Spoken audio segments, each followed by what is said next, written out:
Bienvenidos a nuestro encuentro de mercados, iniciando este martes con un programa especial para todos ustedes, dirigido por Julio Serrano, director ejecutivo de Capitales. En la sección Desde las Mesas contaremos con la participación de Luis López, director de la mesa de ejecución, que nos dará la opinión de los traders. Continuando con Norteamérica en la mira, con Fuentes, director de estrategia de corto plazo de Capitales. Seguido de ideas de inversión de la semana de empresas. Pablo Duarte, director de análisis y estrategia de capitales. En esta misma sección contaremos con la participación de nuestro analista senior del sector vivienda, quien nos dará una breve introducción de la empresa invitada. Finalmente, en la sección más esperada, en entrevista con Domingo Valdés, director de finanzas, miembro del Consejo de Vinte, empresa desarrolladora de vivienda. Comenzamos. Bienvenido, Julio. Sí, hola a todos, otra vez qué gusto platicar con ustedes. Espero que todos ustedes y sus familias estén bien y estén sanos. Hoy tenemos un gran gusto, ya en su momento ya platicaré con Domingo Valdés, que es el director de finanzas de Vinte, para platicar de esta muy importante desarrolladora de vivienda que ya lleva bastantes años colocados en bolsa, con muy buenos resultados, unos resultados impresionantes y con socios internacionales de primer nivel, pero eso ya lo platicaremos en su momento con Domingo. Como todo, vamos a platicar de los mercados con Luis López y obviamente con Alejandro Fuentes y posteriormente con Pablo Duarte y con Ramón Ortiz de análisis y estrategia de capitales, pues platicaremos sobre cómo vemos el entorno para México y obviamente haremos una introducción de Vinte. Antes de iniciar, lo que les quiero comentar, y fíjense que hoy en la mañana lo platicaba yo en una junta con todos los asesores que tenemos, es de tener extremado cuidado con acciones del SIC y en lo particular con acciones que ha habido burbujas como puede ser la que vimos de GameStop. Sí les pedimos a todos nuestros clientes pues muchísima cautela. La acción estaba cotizando el viernes en $325. En 2 días de operación ya se cayó 90%. La acción no tiene valor, no tiene fundamentales y es algo que voy a entrar con mucho más detalle y están cordialmente invitados también al Investment Insight mañana, en donde Héctor Madero, Enrique Covarrubias y yo vamos a platicar de los mercados. Bueno, con esto, Marifer, te cedo la palabra otra vez. Muchas gracias, Julio. Comenzamos con Luis López, director de mesas de ejecución. Bienvenido, Luis. Hola, buenas tardes y buenas tardes a todos. Bueno, lo que hemos visto lo que vimos la semana pasada en este ajuste en los mercados, donde vimos algo de venta ya incluso al final de la semana, por ahí del viernes, notamos que se recuperaron ya desde ayer con un buen sentimiento positivo.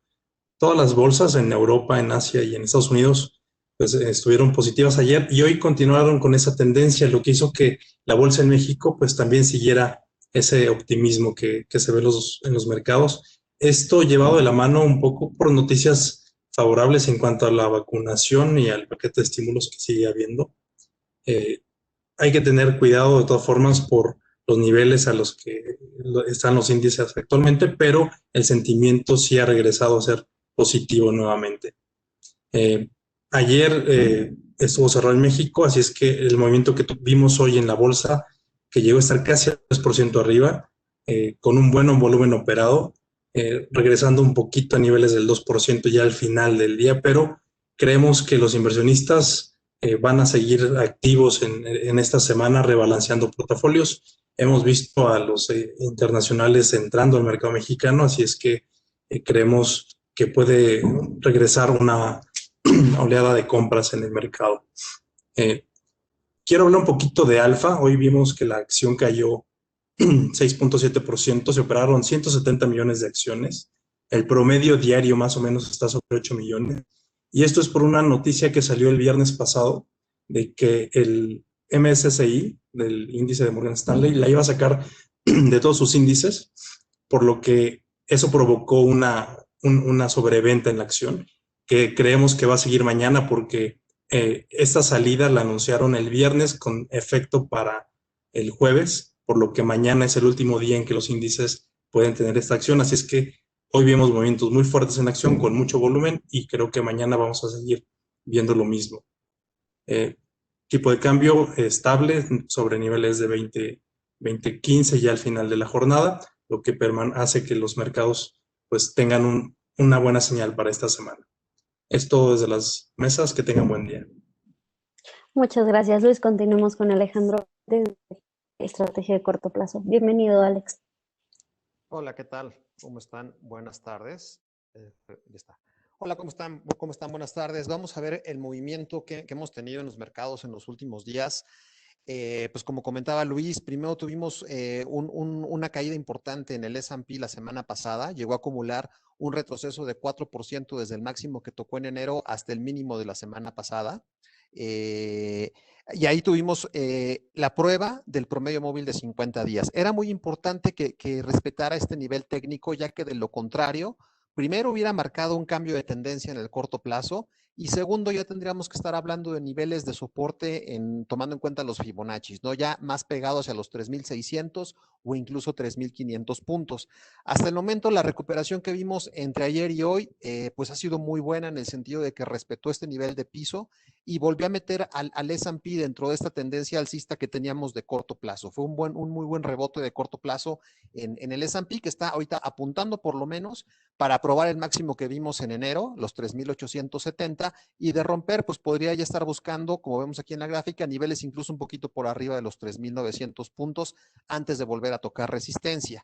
Si empezamos a checar la tendencia en la siguiente lámina, de un poquito más de plazo, tomando en cuenta desde el mínimo que tocó el mercado en Estados Unidos por la caída del año pasado en marzo, pues vemos que ahí también la tendencia sigue siendo alcista, no ha cambiado. Para que tuviéramos el cambio de tendencia en esta gráfica de mayor plazo, tendría que venir un movimiento por debajo de los 3.600 puntos. Hasta el momento, la tendencia permanece intacta, lo cual es una buena señal, por lo menos para el corto plazo. En el Nasdaq, que es la siguiente gráfica, que incluso estaba un poquito más adelantado que el S&P, la caída ni siquiera probó o permitió que se fuera por debajo de los 13,000 puntos. Ahí hizo piso el Nasdaq, que era el promedio móvil de 30 días. En esta ocasión, bueno, para este índice ni siquiera tocó el promedio móvil de 50 días. El rebote se dio antes y estamos muy cerca de marcar nuevos máximos históricos. Es probable que con los resultados que estamos viendo el día de hoy por la tarde, ya después del cierre de Amazon y Google, podríamos tener nuevamente una buena jornada el día de mañana para las tecnológicas y que el Nasdaq marque este nuevo máximo histórico. Pasando al mercado mexicano, el IPC acumuló también una caída muy importante desde el máximo que tocó en la primera semana del año hasta el mínimo que tocó el viernes pasado, acumuló 8% de caída. Ya es una caída ya muy significativa, ya es una caída que ya podríamos empezar a ver como oportunidad de entrada. Como comentaba Luis, ya empezamos a ver algo de flujo de entrada de los extranjeros el día de hoy. Vemos a muchas emisoras importantes con buenos fundamentales en niveles de piso, como América Móvil, como Walmex, como Arca Contal, que pueden darle apoyo al mercado para este rebote. El único pero que le podríamos poner a la jornada de hoy en el mercado es que no mantuvo los máximos del día. Hubo un regreso como de 500 puntos del máximo al cierre y esto evitó que cerrara por arriba de los 44,000 puntos y que recuperara el promedio móvil de 50 días. Sin embargo, como se ve la tendencia, como se ve el volumen de hoy, creemos que puede venir este rompimiento en las siguientes jornadas. Se ve bien, por lo menos para regresar a la zona de los 46,000 puntos. Y obviamente que ya nos marcó un piso muy importante en los 43. Ese es el soporte que hay que estar cuidando en los siguientes días. Ya finalmente les quiero platicar cómo va el reporte trimestral de Estados Unidos. Hasta el momento van 199 empresas de la muestra del S&P, que es el 40%, que han reportado. Como ven, pues más o menos el 80% están reportando tanto arriba de los estimados en ventas como por arriba de los estimados en la utilidad neta. Tomando en cuenta la cifra aritmética, el comparativo aritmético, vemos que está creciendo más o menos un 1% en ventas con respecto al año pasado y un 7% más o menos en utilidad neta. Cuando tomamos en cuenta este dato, pero en ponderado, y con los buenos reportes que hemos visto en emisoras que pesan de manera importante como Apple, como Microsoft, como Amazon, pues este dato es mucho mejor aún, ¿no? Con un crecimiento casi del 19% en ventas y del 28% en la utilidad neta. Hasta el momento el reporte ha sido muy bueno, vamos un poquito abajo de la mitad de la muestra del S&P. Muchas gracias, Fer. Muchas gracias, Alex. Continuamos con ideas de inversión de la semana para empresas mexicanas con el punto de vista fundamental de Pablo Duarte, director de análisis. Bienvenido, Pablo. Gracias y buen día a todos. Espero que se encuentren muy bien. Gracias por su interés y por acompañarnos el día de hoy en esta nueva edición de Encuentro de Mercados. Aprovecho para comentarles que precisamente hoy lanzamos un producto renovado de estrategia de capitales, nuestra visión semanal, que seguramente ya lo conocen. En nuestra sección titulada Nuestra salsa secreta, les comento que esta semana cambiamos a una postura de optimismo con cautela de corto plazo en la bolsa local. Anticipábamos, como ya les comentaron hace un momento, una corrección en el IPC tras los máximos del 8 de enero. Estaba en niveles de 46.729 puntos la bolsa y al cierre del viernes pasado pues ya acumulaba esta caída que les comentaba, ¿no? De menos 8% desde esos niveles, equivalente a casi menos 10% en términos de dólares. Si bien aún vemos riesgos de corto plazo, como aquellos que ya les hemos también venido mencionando relacionados más a la pandemia, al reto que representa para el proceso de vacunación las nuevas variantes de COVID-19. Hemos escuchado estas variantes del Reino Unido, de Sudáfrica y de Brasil. También estamos viendo riesgos más de tipo top-down en México, riesgos políticos y regulatorios en el país, particularmente de cara a las elecciones intermedias de junio. Sin embargo, sobre estos niveles actuales de la bolsa, ya cotizando un múltiplo precio-utilidades estimado que tenemos para 2021 de 14.5 veces, ya vemos un punto de entrada más atractivo en la bolsa, sobre todo pensando en un horizonte de inversión de largo plazo. Tan solo hoy vimos un repunte de más 2% en el IPC, luego de que dimos esta recomendación. En cuanto a nuestras expectativas de corto plazo, ¿qué estamos viendo? Un poco más hacia las próximas semanas, creemos que va a haber un avance más acelerado en el proceso de inmunización. Hasta ahora ha sido lento en general, particularmente en México, con la llegada de nuevas vacunas. En ese sentido, las vacunas CureVac, que está en alianza con TechSalud y Novavax, han sido aprobadas ya por la COFEPRIS para iniciar pruebas fase 3 en México. También destacamos que Bayern ha acordado producir la nueva vacuna CureVac para acelerar el proceso. Y por otra parte, ha habido una desaceleración también en el número de casos globales de COVID-19, incluyendo México. Si vemos esto de los casos, en los últimos 7 días hemos visto precisamente esta moderación, por lo que creemos que hacia las próximas semanas se irán relajando gradualmente las medidas de confinamiento, ¿no? Hoy tenemos todavía un gran número de entidades en semáforo rojo y naranja, pero creemos que pues poco a poco van a seguir surtiendo efectos precisamente estas medidas restrictivas.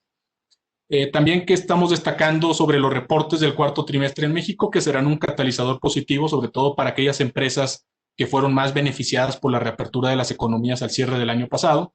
A la fecha, las guías de las empresas que ya reportaron han sido en general más optimistas para este 2021.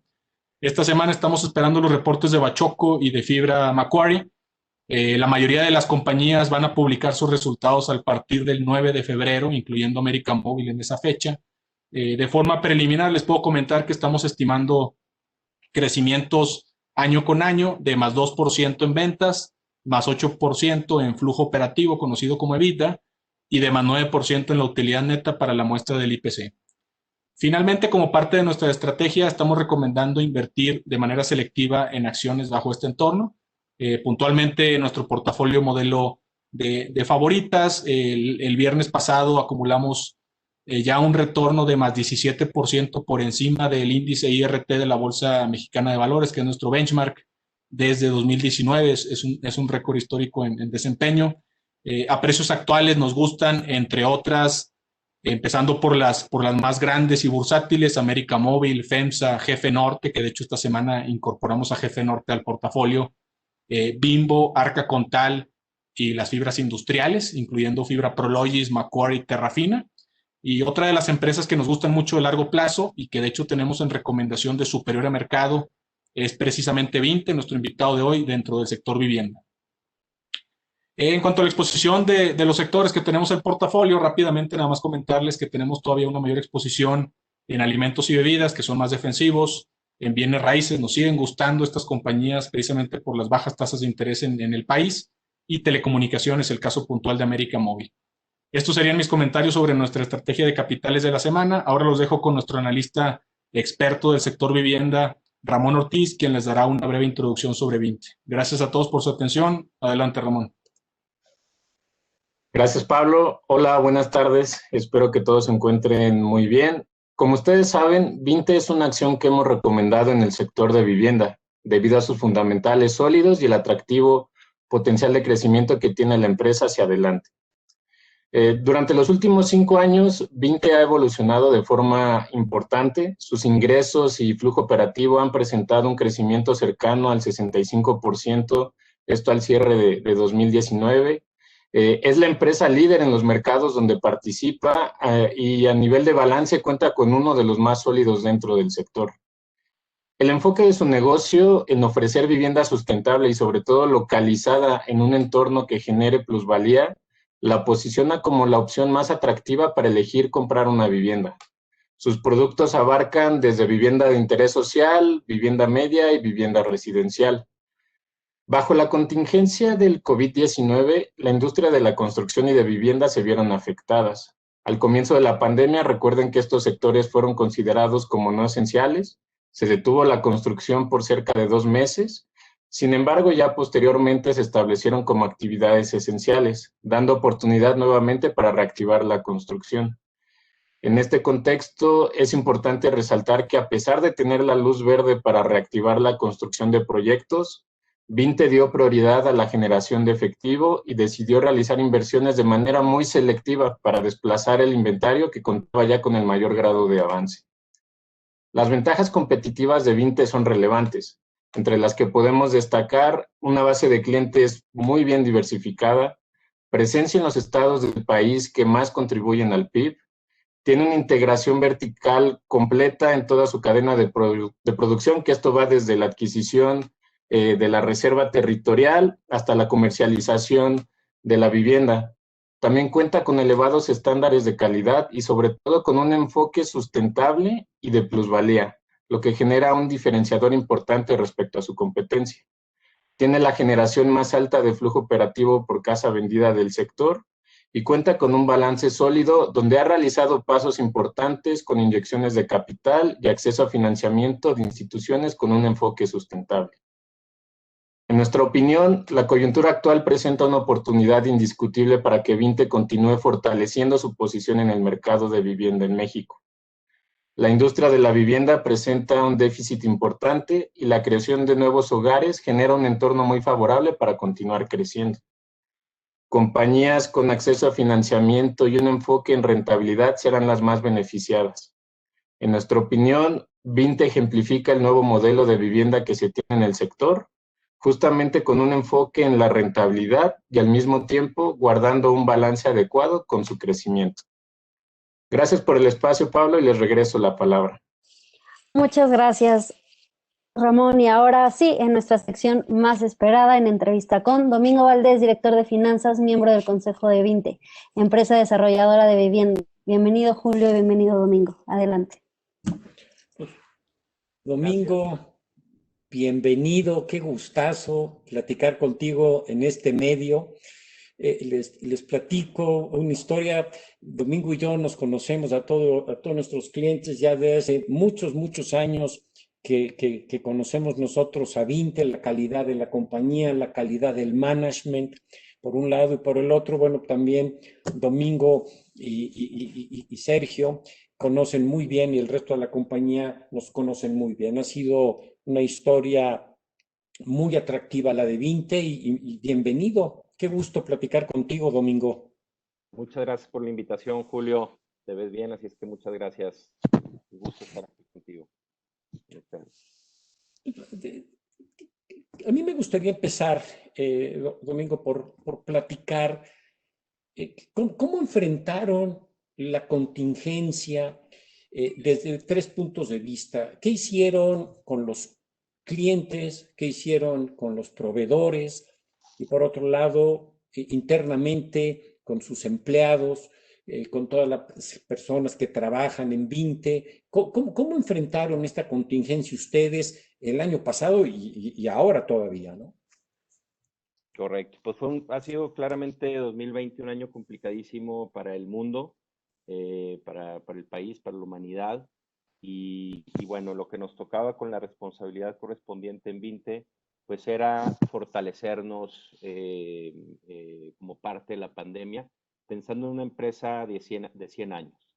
Todas las decisiones que hemos tomado en estos últimos 17 años que tenemos de haber fundado la compañía, pues han estado con una visión, han sido con una visión de una empresa que perdure 100 años. Y bueno, ya hemos vivido momentos complejos tras la crisis de Lehman y la crisis financiera global, pues fue un momento complejo. También lo ha sido durante cambios de políticas públicas. Y bueno, pensamos en la compañía como una empresa que tiene que ser sólida, que quizás se nos van a ir algunas oportunidades en momentos de auge, pero a cambio de eso vamos a tener muchísima estabilidad. Entonces, ante la complejidad del año pasado, pues incrementamos el blindaje que tiene la compañía en cuanto a la maduración de la deuda, en cuanto a la reducción de la misma deuda.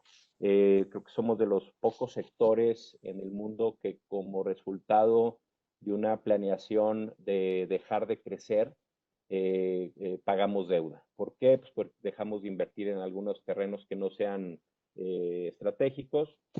Tenemos reserva para 6, 7 años. Entonces podemos enfocarnos en la generación de flujo de efectivo y eso fue lo que hicimos. Hoy en día estamos viendo que 2020 es muy probable que sea uno de los años récord en términos de generación de flujo de efectivo. Prácticamente eso fue lo que hicimos, Julio. Muy bien. Y bueno, y creo que lo primero, no sobra comentarlo, lo primero en lo que nos enfocamos fue en la salud de todos los que formamos parte de Vinte y de nuestros clientes. Entonces nos agarró, la verdad es que bien posicionados, porque ya trabajábamos bajo una metodología del Webex. Teníamos ya 2, 3 años funcionando por Webex, el equipo directivo, gerencial, coordinadores, las diferentes plazas, el tener operaciones en diferentes estados de toda la República, pues ya nos tenía con un concepto de funcionar a través de estos medios digitales y lo único que hicimos fue pues, reforzarlo y cuidar la salud de todos los que formamos. Perfecto. Y en la parte de la venta con clientes, ¿qué han hecho en esta etapa? Pues también veníamos ya preparando un sistema de ventas por robot y por medios digitales. Funcionó muy bien, rompimos nuestros propios récords de venta a través de los diferentes canales digitales. El robot se implementó bien con las primeras ventas que tuvimos antes de la pandemia y acelerándola durante la pandemia. Así es que estos medios funcionaron bien y de esa manera pudimos continuar con nuestro ritmo de ventas. Hoy lo que vemos, ya adelantamos algunos resultados de ingresos. Terminamos el año casi con los mismos ingresos que el 2019, un 2% menos, y con un cuarto trimestre que incrementa ventas o ingresos. Entonces, creo que funcionó bien estos canales y lo que funcionó bastante bien también para todo el sector fueron las hipotecarias. Las hipotecarias abrieron 24/7, impulsaron la colocación de hipotecas, tanto Infonavit como Foviste como la banca comercial, y esto creo que ayudó a todo el sector en general a que pudiéramos desplazar aquellas viviendas en las que teníamos construcción. Creo que un reto fue el haber detenido la construcción por completo. Recordarán por ahí de principios de abril detuvimos la construcción prácticamente en las diferentes plazas y fue hasta junio que se declaró sector esencial. En ese lapso, pues nos comimos inventarios, se redujo a nivel nacional la producción y bueno, quizás ahí estuvo el cuello de botella para muchos de los desarrolladores. El cliente hay que segmentarlo por región y por ingreso, pero en general el cliente sabía que necesitaba lo más importante que es para su patrimonio y en un momento de pandemia, que es su casa. Aquellos que están en saturación, que tienen más densidad de lo que deberían, el que no sabía si la quería o no todavía, se dio cuenta de la importancia de una casa. Y de ahí me voy a comparar lo que puede pasar con diferentes sectores de real estate, en donde tenemos quizás el sector hotelero, tenemos el sector oficinas, tenemos el sector, algunos se puede confundir con infraestructura, pero hasta aeropuertos, en donde, o el comercial obviamente, en donde la mayoría de lo que es real estate pudo haber sufrido de una mayor manera, pero creo que lo más importante en la pandemia fue para quedarse en casa, pues había que tener una. Habiendo las hipotecas disponibles, inclusive bajando tasas de interés en la parte de la banca comercial, pues es que pudimos continuar con el ritmo de venta y escrituración, siempre y cuando se pudiera impulsar la construcción una vez declarado como un sector esencial. Perfecto. Y el otro día platicaba yo con un colega y le decía, oye, 2016 fue un año importante para nosotros en Actinver y para ustedes porque nosotros y ustedes participamos en el IPO de Vinte.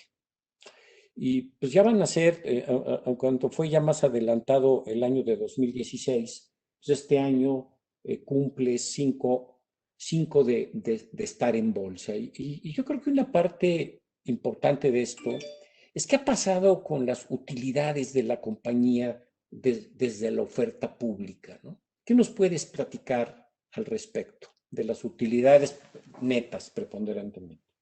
Y si quieres, vemos una lámina que preparamos relativo a la rentabilidad.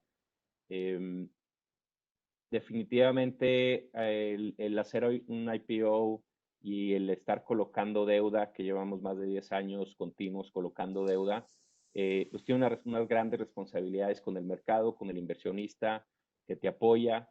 Y bueno, aquí vemos nuestro EBITDA en las barras azules, como de 2008 a los últimos 12 meses, a septiembre, pues venía de manera constante creciendo.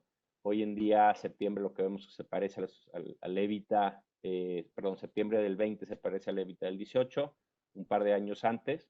Y los ingresos creo que ha sido nuestro foco en estos últimos 9 meses, desde que inicia la pandemia, porque los ingresos te dan una base para la generación de flujo efectivo. En la medida que sigues vendiendo y sigues escriturando vivienda, tienes los flujos para cumplir con todos los compromisos, con un tema de pago de impuestos, pago de intereses, pago de principal, pago de nómina, pago a los proveedores. Creo que algo importante que hicimos en la pandemia, que preguntabas ahorita hace rato, es ¿qué hicimos en la pandemia? Pues uno de los temas fue pagar puntualmente a nuestros proveedores.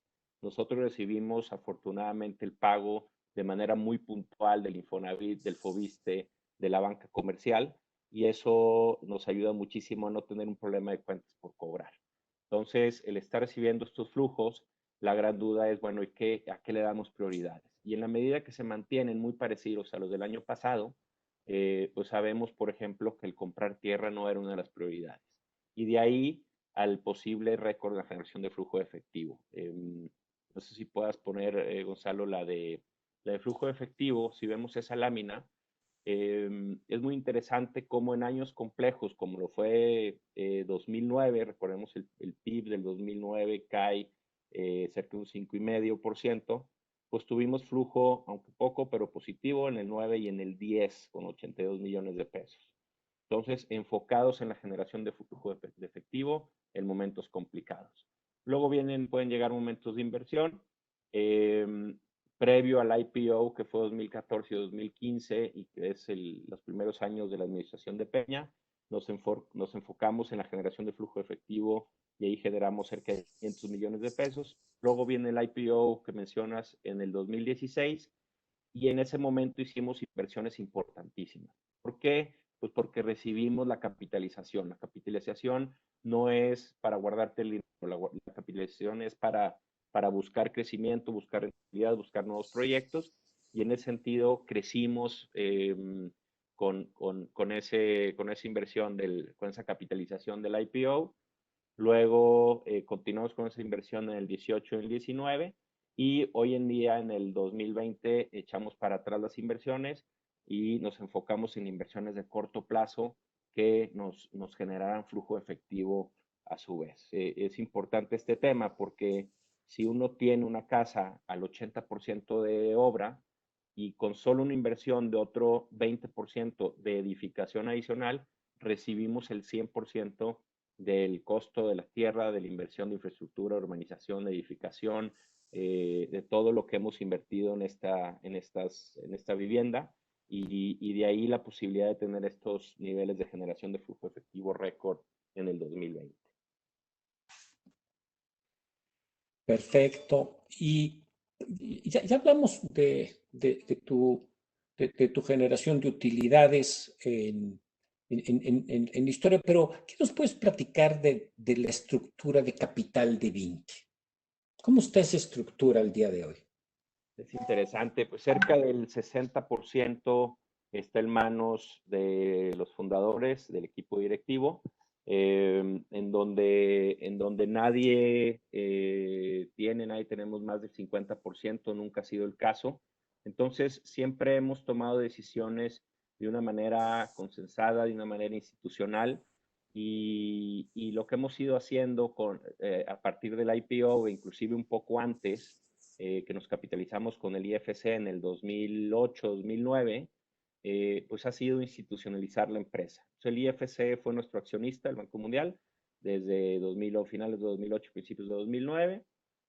Luego el BID también antes de ser públicos. A la fecha el BID es accionista de la compañía. Luego con el IPO sumamos a un par de afores, sumamos una aseguradora, sumamos a otros inversionistas institucionales y de retail, algunos fondos, incluyendo obviamente con Actinver, hicimos el IPO con ustedes y bueno, pues fue de las mejores decisiones que hemos hecho porque pues gracias a eso logramos fortalecer a Vinte, más que enfocarnos en tener la acción más bursátil del país, lo que buscamos fue tener la compañía más sólida del país en cuanto a proyecciones de ingresos, de utilidades, enfoque en rentabilidad. Y luego el año antepasado, 2019, capitalizamos a Vinte con Proparco, $20 millones, 395 millones de pesos de aquel momento, en un private placement, al igual que hicimos con IFU, con un private placement el mes pasado, el antepasado, en diciembre, mediados de diciembre, otros $20 millones, 398 millones de pesos. Y de esa manera concluimos el blindaje del 2020 con esa capitalización. En la parte de deuda, que creo que se acompaña bastante bien con lo que ha pasado con la parte del equity, pues llevamos 10 años colocando deuda junto con ustedes, en donde la mitad del pastel que vemos ahí de 1,100 millones de pesos de bonos de largo plazo que no eran verdes en su momento o no fueron catalogados verdes, aunque sí el uso de los recursos fue verde y no lo hacíamos. Hoy en día lo hacemos en el 100% de las colocaciones y por eso 1,900 millones de pesos que hemos colocado en los últimos años pues han sido no solo verdes, sino también con un impacto social. Creo que como desarrolladores de vivienda y land developers tenemos una gran responsabilidad con nuestros clientes en lo que hacemos para el impacto social y bueno, en este sentido los bonos tienen esa obligación de inversión. Tenemos como inversionistas también la parte de deuda al BID, a KfW, como saben, es el Banco de Desarrollo Alemán, y al IFC, Banco Mundial, con líneas de crédito hoy en día vigentes. Y en la parte de banca comercial, recientemente firmamos con KEB Hana Bank de Corea, con Bank of China, además de tener a Banco del Bajío, Invex Santander, Banregio, Actinver y BBVA apoyándonos con líneas de crédito revolventes por otros 1.600 millones de pesos. Entonces, de 2008 a 2020, pues hemos firmado unos 6.500 millones de pesos que hoy nos tienen con no nada más una maduración de largo plazo, sino una diversificación de líneas de crédito, pues como sabes, en momentos complicados de la economía, pues los bancos también se vuelven un poquito más cautelosos o con incremento en las sobretasas. Al tener nosotros estas líneas firmadas, pues tenemos la tranquilidad del fondeo, pues la rentabilidad ahí está. Sabemos es tener la certeza de este fondeo para continuar haciendo tanto las inversiones en tierra, en infraestructura, en urbanización, en edificación, que son importantísimas para la generación de flujo efectivo a su vez. Perfecto. A mí me gustaría platicar un poco de que nos dijeras cómo se diferencian, ya, para hablar ya un poco también de la industria, qué es Vinte para ustedes y cómo se diferencia la compañía respecto a otros desarrolladores tradicionales de vivienda. Pues muy buena pregunta. Más que compararnos con otros desarrolladores de vivienda en México, nos gusta compararnos con otros desarrolladores de vivienda en Estados Unidos. Nos gusta aprender de ellos. Hay tanto los de aquí en México como los de Estados Unidos y como los de otras partes del mundo. Hay mucho que aprenderles. Y en ese sentido, creo que seguimos fortaleciendo el modelo de negocio. También nos comparamos con otros sectores diferentes al sector vivienda. Nos gusta compararnos con compañías de consumo. Nos gusta compararnos con compañías públicas para buscar lo mejor de todos los mundos. Y en ese sentido es que hemos seguido fortaleciendo el modelo de Share Value Business Model. No es un término que inventamos nosotros, es un término que diseña Porter como parte de las estrategias de los negocios. Y en ese sentido, en el cuadrante de las familias, a fin de cuentas tenemos cuatro elementos esenciales con quienes compartimos el beneficio del modelo de negocio. Primero que nada, las familias. Hemos vendido, escriturado cerca de 44,000 casas, que no son casas independientes, son casas que viven en una comunidad, que tienen parques de niños, también de perros, que tienen gimnasios, que tienen áreas para correr, que tienen áreas para andar en bici, que tienen en algunos lados alberca, techada, que tienen obviamente lo básico que debe tener una comunidad, pero que es interesante lo que se puede hacer cuando tienes una hoja en blanco que son 100 hectáreas. Y lo que haces ahí en términos de accesos, vialidades, sistemas de agua, drenaje, electricidad, plantas de tratamiento de agua, los parques que mencionaba ahorita, las plantas de agua, déjame recalcar ahí la importancia y la responsabilidad que tenemos y las fuertes inversiones que hacemos en ese sentido. Entonces, por eso digo que no nada más somos home builders, somos land developers. Creo que ahí está gran parte del valor que compartimos hacia la comunidad. En ese sentido, nuestras casas han tenido en promedio una plusvalía de 9.3%. Y bueno, fuimos los primeros en México en contar con un sistema de casas Edge, que son las validadas por el Banco Mundial como vivienda ecológica. El año antepasado hicimos casi 4,000 casas validadas como Edge. Hemos hecho escuelas, 796 aulas o 28 escuelas que hemos donado, clínicas, 92 kilómetros de vialidades. El tema ESG ahorita vale la pena que entremos en más detalle, pero somos el top desarrollador, top 5% a nivel mundial medido por Sustainalytics. Para las hipotecarias es muy importante la baja cartera vencida y en ese sentido regresamos al impacto para las familias. Si la familia está contenta en la casa en la que está, en la comunidad donde vive, va a pagar su hipoteca y lo último que va a hacer es permitir que le puedan quitar su casa. ¿Por qué? Porque está feliz en su casa. Entonces mantenemos una tasa de incumplimiento muy baja. No es cierto que escrituramos una vivienda y ya no estamos sentados en la misma mesa. Indirectamente estamos sentados en la misma mesa porque en la medida que ese cliente te recomienda, vendes más, paga su hipoteca, la hipotecaria te financia para siguientes clientes y funciona el círculo virtuoso de generación de valor, ¿no? En ese sentido, pues más del 50% de nuestras ventas vienen a través de recomendaciones. Hoy en día muchas de estas ventas son por medios digitales, que es lo que platicábamos hace un rato, Julio. Crecimiento en ingresos 17% anual en los últimos 11 años, un ROE del 21% en los últimos 10 años promedio. El precio de la acción, si bien se ha mantenido bastante estable y solo un poco arriba del IPO, que casi en toda su historia ha estado arriba del IPO, no ha tenido la volatilidad que ha tenido el mercado, ni la caída que ha tenido el índice, ni siquiera en este año 2020. Y a fin de cuentas tenemos un modelo de negocio replicable. Y eso es importantísimo y es lo que hemos estado haciendo continuamente. Y si vemos la siguiente lámina, nada más, ¿dónde impactan los SDG de la ONU? Como ustedes saben, los objetivos de sustentabilidad de la ONU son 17. Nosotros como desarrolladores de vivienda y land developers tenemos un impacto en 14 de estos 17. Por eso la responsabilidad de la que hablo en todas y cada una de estos objetivos de sustentabilidad de la ONU, en donde, bueno, pues tenemos la oportunidad de generar un impacto muy positivo y muy medible. Por eso es que colocamos junto con ustedes el bono en noviembre del año pasado, el primer bono SDG de un corporativo en Latinoamérica. Y bueno, estamos orgullosos de esta colocación exitosa en medio de una pandemia.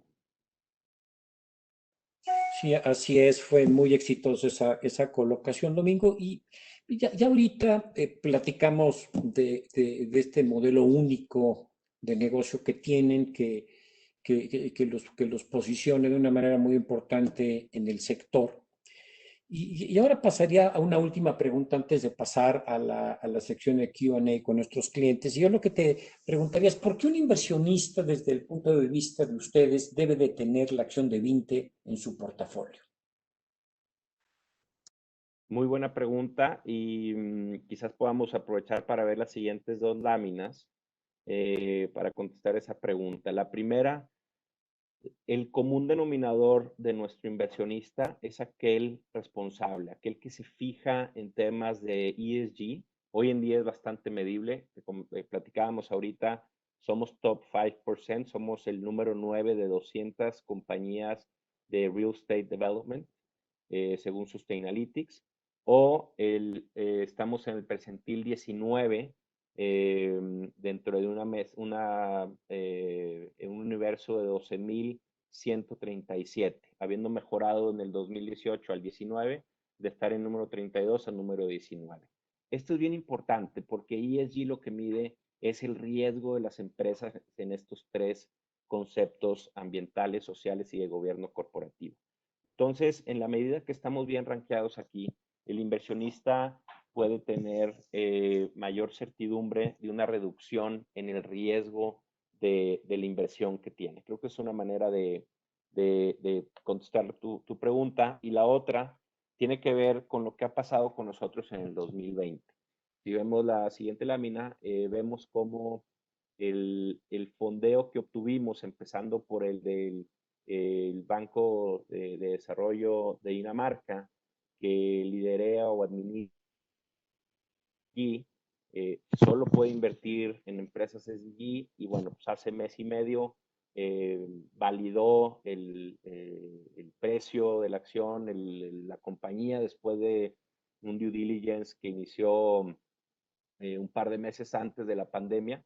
Entonces fue un due diligence en medio de la pandemia, entendiendo los posibles impactos que iba a haber en Vinte por la misma pandemia, ¿no? Lo mismo vemos con la colocación de los 400 millones un mes antes y la firma el mes pasado de enero con el Bank of China y el Hana Bank, ¿no? También A mediados de año firmamos con el Banco Mundial una línea de 460 millones de pesos nueva.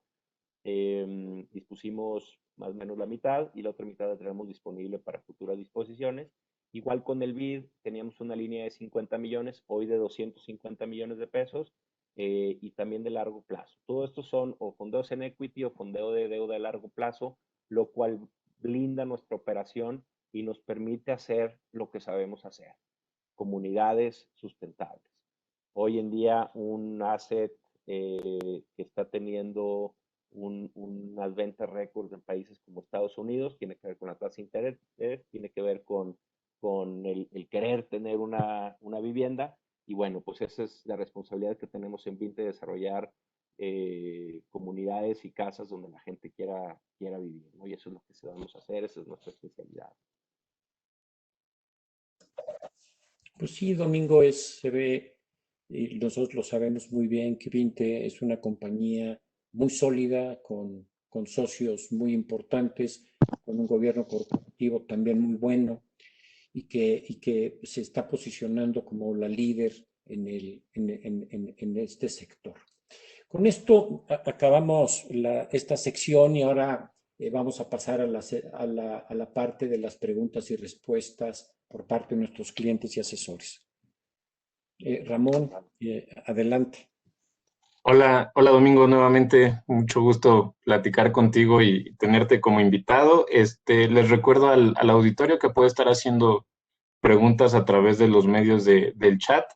Inicialmente tenemos una, y esta se refiere a cuándo se espera recuperar los niveles previos a la pandemia. Digo, en muchos sectores son preguntas muy recurrentes que se llegan a hacer los accionistas.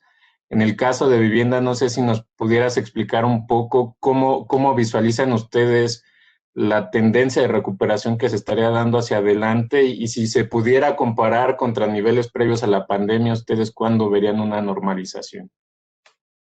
Buenísimo. Pues mira, vale la pena verlo desde el punto de vista macro. Si vemos las siguientes 3 láminas, podemos ver lo que ha pasado con el sector en general.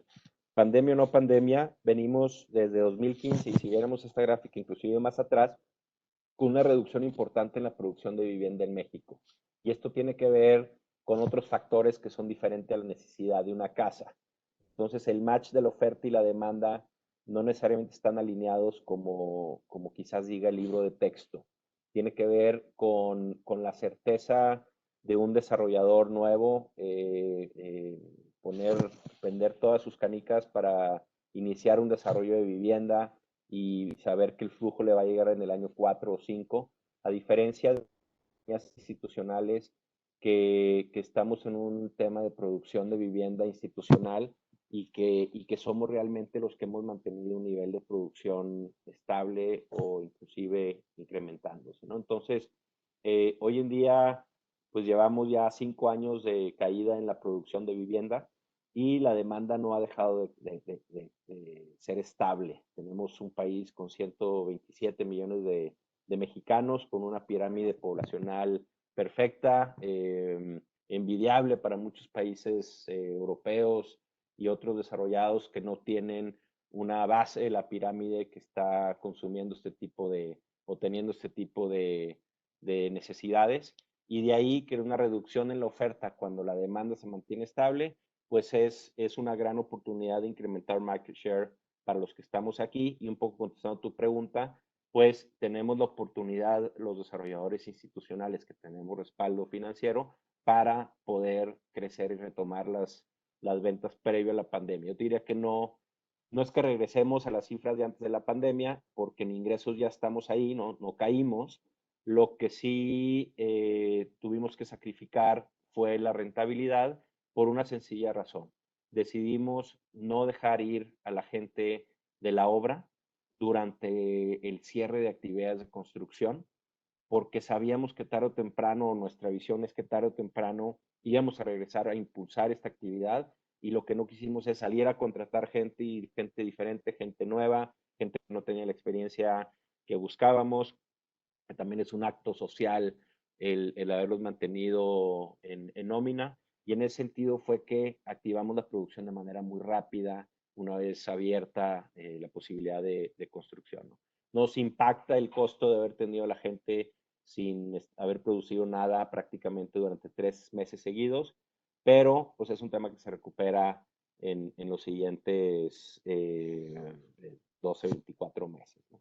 Si vemos la siguiente lámina, esta caída en la producción nacional no solamente se da en el año, sino que se sigue dando en los últimos meses. En el último trimestre hay una caída de doble dígito. Esto está mensual de los últimos 4 años y vemos en la columna amarilla, pues como octubre, noviembre y diciembre, la caída en la producción es del 17%, 18% y 3.5%. Entonces, ahí otra vez, por un lado hay una oportunidad de ganar participación de mercado y por otro lado hay una responsabilidad de seguir invirtiendo y poder generar viviendas para los mexicanos que la están demandando. Algo importante es el aumento de precios que hubo en el tercer trimestre del año. Hay un aumento general del 5% anual y esto lo que nos dice pues es que hay más demanda que oferta, ¿no? Y si vemos la última lámina que tiene que ver con las hipotecas, no es suficiente que haya casas y que haya necesidad de una casa, tiene que haber hipotecas. Y somos el único país en el mundo que tiene 3 diferentes tipos de hipotecarias con diferentes riesgos, velocidades, precios promedio, y eso nos da una diversificación importantísima. Tenemos el Infonavit, que en el año 2020 otorgó prácticamente el mismo número de montos en hipotecas, 1.7% menos. El Fobiste prácticamente lo mismo que el año previo también, un 1% más.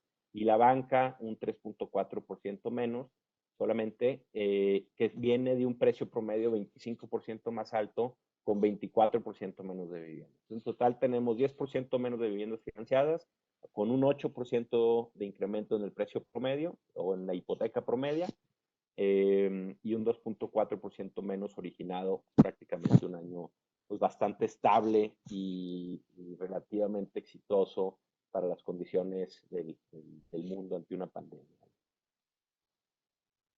Ok, perfecto. Y tenemos un par de preguntas que van muy dirigidas a los efectos que está teniendo la pandemia con su impacto al aumento del home office y el inclusive tomar escuela o clases desde la casa. ¿Ustedes ven algún cambio en la tendencia, sobre todo de mayor impacto a un número mayor de construcción de vivienda horizontal respecto a la vivienda vertical, como se venía dando en los últimos años? ¿O ustedes qué ven hacia adelante que pueda estar teniendo la coyuntura actual hacia las tendencias que veremos en los próximos años?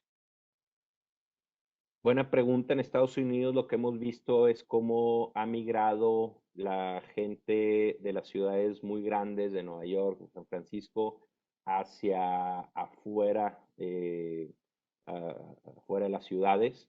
En México creo que se puede dar en menor medida esa demanda diferente de vivienda, lo cual obviamente nos beneficia porque no estamos adentro de la Ciudad de México per se, ni con edificios altos. Creo que el poder hacer edificios altos depende también de la certidumbre y del acceso al financiamiento.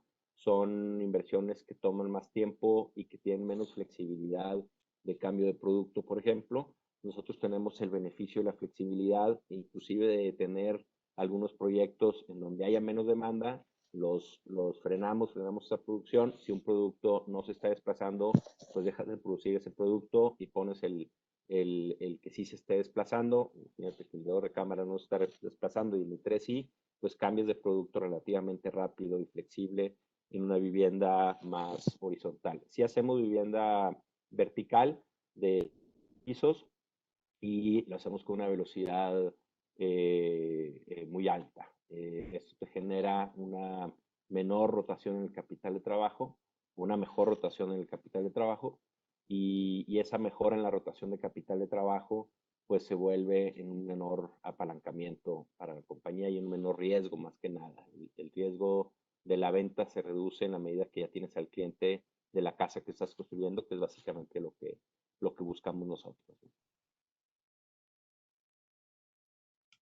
Ok, Hay una pregunta adicional que a lo mejor este va un poco dirigido justamente a la estrategia que tienen de generar plusvalía en sus desarrollos.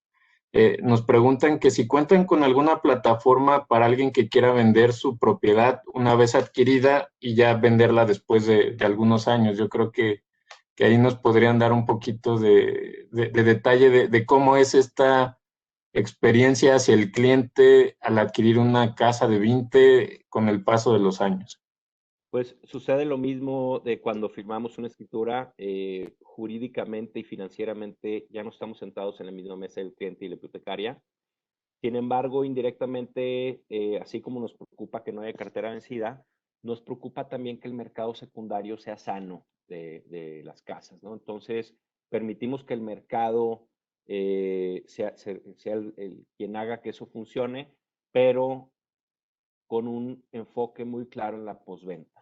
La postventa no necesariamente termina cuando jurídicamente debe terminar, sino la llevamos mucho más lejos para que no solo la casa que está habitada por el cliente se mantenga y tenga plusvalía, sino que la comunidad general, el gimnasio, los parques, el parque de perros, los andadores, etcétera, se mantengan bastante bien y esta plusvalía pues le beneficia al que está vendiendo su casa. Es más fácil, mucho más fácil vender una casa en un estado de una comunidad muy padre, que tenga seguridad, son una pluma al principio, es un gated community, y luego hay privadas en la gran mayoría de las casas que hacemos, y el vender esa seguridad es algo que genera plusvalía para que ese cliente, ya sea que nos vaya a comprar, si va a vender su casa para comprarse una más grande con nosotros mismos, irse con la competencia o irse a otra ciudad, pues pueda tener ese acceso a la venta de la casa y pague su hipoteca y se mantenga el nivel de cartera de densidad sana en el desarrollo. Para nosotros es importante.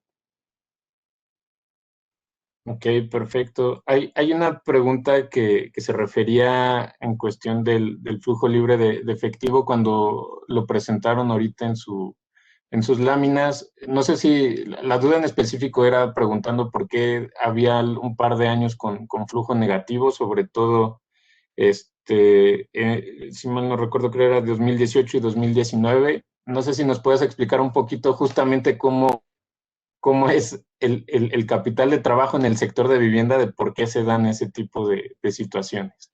Claro, si viéramos, déjame hacer una analogía con un edificio. Si hiciéramos un edificio nada más o un desarrollo nada más, el primer año compramos la tierra y tuviéramos un flujo negativo de 100 millones de pesos.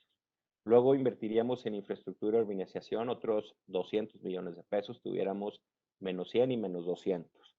Luego invertiríamos en edificación y tuviéramos otros 100 millones negativos en el tercer año. Y luego ya en el cuarto año, si ya no construimos mucho más ni compramos tierra y vendemos todo lo que adquirimos aquí, este año tendríamos un flujo positivo muy interesante. Y lo que pasa con Vint es que sí nos pasan estos 4 o 5 años de flujos negativos y flujos positivos, pero lo tenemos en 20 diferentes proyectos. Unos que están aquí, otros que están aquí, otros que están aquí, y eso pasa en promedio. Cuando uno se capitaliza, ese ingreso de equity típicamente se destina a la compra de reservas territoriales. O sea, ampliamos muchísimo esta inversión, que luego va a tener un par de años de infraestructura, urbanización y edificación de inversión, para luego tener los flujos positivos.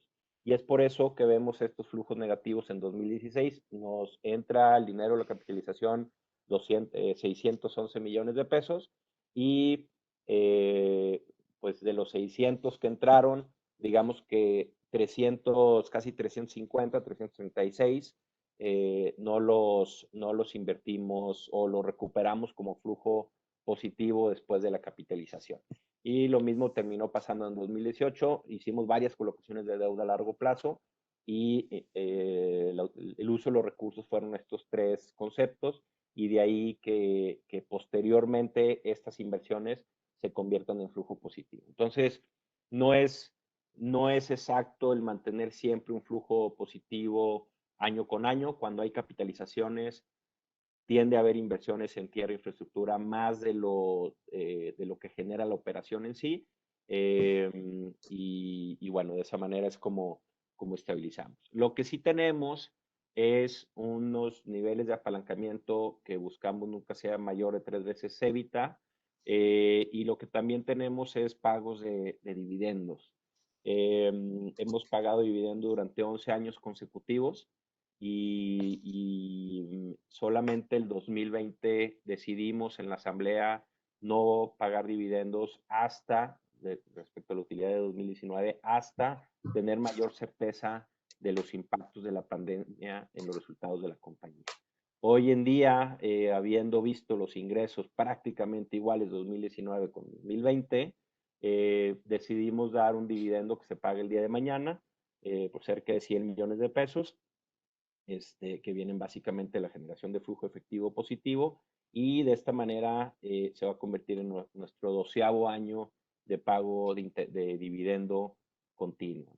Entonces, importante también esa visión de generar flujo para el pago de dividendos, porque lo que hace es a nosotros como management estar midiendo muy bien la generación de flujo, estar enfocados en que las inversiones en tierra tienen que convertirse en flujo en los siguientes 4, 5, 6 años y no tener tierra para los siguientes 20 años y que se convierta en flujo positivo en 20 años.